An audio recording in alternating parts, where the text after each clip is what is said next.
Облус аймагы боюнча Майлы Суу шаарында 2020 жылы кургак учук жуктуруп алгандардын эң жогорку көрсөткүчү байкалган. Бул тууралуу облустук саламаттыкты сактоо тармагынын жыл жыйынтыгында айтылды. 2019 жылы 10 учур катталган болсо, кургак учук.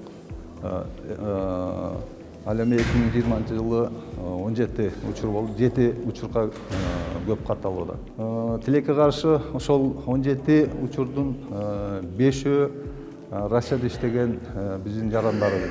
Ошондой эле 2000 төрөткө ылайыкталган облустук төрөт үйү жылына 7,5 миңден ашуун төрөт кабыл алынып келет. Мындан улам эне балага тийиштүү шарттарды түзүү зарылдыгы айтылат.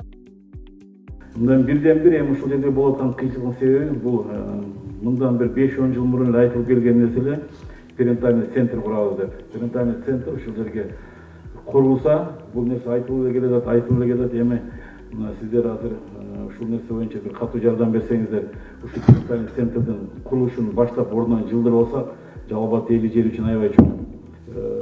Областык төрөт үйүндө дагы аябай кээде ушундай болуп калат, даже кроваттар жетпей, убактылуу даже жерге жатып жүргөнгө дагы кээде ушундай бир учур кездешип кетет да. Муну моюнга алышыбыз керек, себеби ал эми төрөт үйүндөгү энелердин өлүмү 2019 жылга салыштырмалуу 2020 жылы өскөн. 2019 жылы 8 эненин өлүмү катталган болсо, ал эми 2020 жылы 12 эненин өлүмү катталып атат, өсүү болуп атат.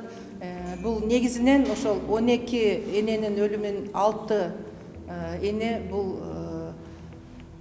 пневмония оорусунан COVID-19 илдетине чалдыгып, ошондон каза болуп атат. Ошондой эле жыл жыйынтыгында медицина тармагындагы маселелер талкууланып, 2021 жылга тапшырмалар берилди. Акбай Карабаева, Замирбек Тойчубаев, Регион.